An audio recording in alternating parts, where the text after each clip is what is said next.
দর্শক, সেনাবাহিনীর যে অফিসার্স অ্যাড্রেস, সেই অফিসার্স অ্যাড্রেসের পরে 21শে মের পরে আমরা দেখছি সেনাবাহিনীর সারা দেশে ব্যাপক অভিযান এবং সেনাবাহিনীর টহল বেড়েছে, রাজধানীতে টহল বেড়েছে এবং অভিযানের তীব্রতা বেড়েছে। সেনাবাহিনী যে কথা বলেছিল যে জিরো টলারেন্সে নিয়ে আসা হবে আইনশৃঙ্খলা পরিস্থিতি এবং মব ভায়োলেন্স কোনোভাবেই বরদাস্ত করা হবে না, সন্ত্রাসীরা কোনোভাবেই রক্ষা পাবে না, সেরকম একটা দুর্ধর্ষ অভিযান চালিয়েছে এবার সেনাবাহিনী।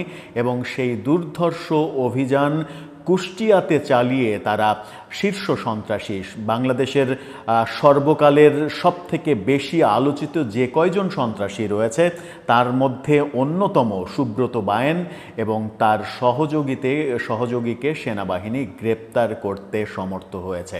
এটা সেনাবাহিনীর সাম্প্রতিক সময়ে সবথেকে বড় অর্জন হিসেবেও দেখছেন অনেকে।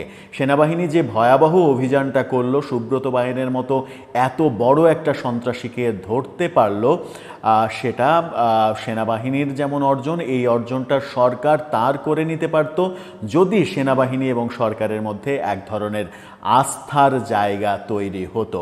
এখন এই ফুল ক্রেডিটটা আসলে সেনাবাহিনীরই হবে। সেনাবাহিনী এই কাজটা করতে পেরেছে, যেটা গত 9-10 মাসে বর্তমান সরকার এই ধরনের কর্মকাণ্ড করতে পারেনি। অর্থাৎ আইনশৃঙ্খলা পরিস্থিতির ব্যাপারে সরকার একেবারে উদাসীন ছিল, যে জায়গায় সেনাবাহিনী একেবারে তুফান গতিতে এগিয়ে চলছে তেমনটাই মনে হচ্ছে। এই শীর্ষ সন্ত্রাসী সুব্রত বায়েন কোথায় ছিলেন, কিভাবে তাকে আটক করা গেল, সেই আলোচনা করব এই ভিডিওতে। থাকবেন পলিটিক্স টিভির নিয়মিত আয়োজনে।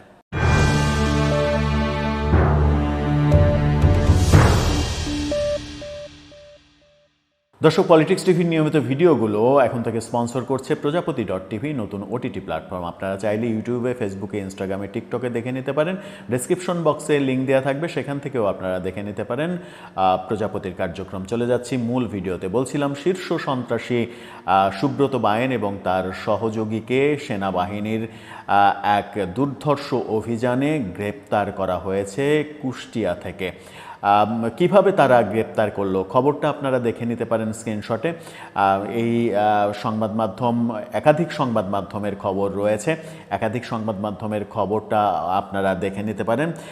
সংবাদ মাধ্যম যেটা বলছে সেটা হচ্ছে, বাংলাদেশের অপরাধ জগৎ দীর্ঘদিন ধরে একাধিক শীর্ষ সন্ত্রাসীর দখলে ছিল, যাদের প্রভাবে রাজধানীর রাজপথ থেকে শুরু করে সরকারি প্রতিষ্ঠান পর্যন্ত বিস্তৃত ছিল। তাদের বহু বছর ধরে দেশের বাইরে পালিয়ে থাকলেও দেশে নানা অপরাধমূলক কর্মকাণ্ড তারা চালিয়ে যেত। মঙ্গলবার আজ সকালে দীর্ঘদিন ধরে পলাতক শীর্ষ সন্ত্রাসী সুব্রত বায়েনের গ্রেপ্তারের মধ্য দিয়ে আলোচনায় এসেছে আর এক শীর্ষ সন্ত্রাসী, সুব্রত বায়েনের শিষ্য মোল্লা মাসুদের নাম, তাকেও গ্রেপ্তার করা হয়েছে। সকালে কুষ্টিয়া শহরের কালীশঙ্করপুরে সেনাবাহিনীর নেতৃত্বে 3 ঘন্টার রুদ্ধশ্বাস প্রথমে গোপন এবং তারপরে রুদ্ধশ্বাস অভিযান শেষে গ্রেপ্তার করা হয় সুব্রত বায়েন এবং তার সহযোগীকে। ঘটনাটি ঘটেছে পৌরসভার 5 নম্বর ওয়ার্ডে সোনার বাংলা মসজিদ সড়কের মীর মহিউদ্দিনের 3তলা বাড়িতে। সেনা সদস্যরা ভোরে 4টি গাড়ি নিয়ে অভিযান চালিয়ে ভবন ঘিরে ফেলেন এবং নিচতলা থেকে 2 জনকে আটক করেন। স্থানীয় বাসিন্দাদের অনেকে মুখ না খুললেও প্রত্যক্ষদর্শীদের বর্ণনায় উঠে এসেছে আতঙ্ক এবং চমকে ওঠার নানা চিত্র। বাড়ির নিচতলায় প্রায় 1.5 মাস ধরে ভাড়া থাকা 2 জনের পরিচয় জানার পর এলাকায় ভয় এবং উৎকণ্ঠার আবহ ছড়িয়ে পড়েছে। মোল্লা মাসুদ এবং সুব্রত বায়েনকে ধরা হয়েছে। মোল্লা মাসুদ সুব্রত বায়েনের সহকারী, অর্থাৎ শিষ্য, ভাবশিষ্য, দুজনেই শীর্ষ সন্ত্রাসী। সুব্রত বায়েন তো বাংলাদেশের টপ শীর্ষ সন্ত্রাসীদের একজন। যদি 3-4 জন সন্ত্রাসীর নাম বাংলাদেশের ইতিহাস থেকে বের করা যায়, তার মধ্যে সুব্রত বায়েন একজন। দীর্ঘদিন কলকাতায় পালিয়েছিলেন, কলকাতাতে অ্যারেস্টও হয়েছিলেন, এরপর ঢাকাতে এই সময়ে এসে কুষ্টিয়াতে তাকে গ্রেপ্তার করা হলো। কে সুব্রত বায়েন?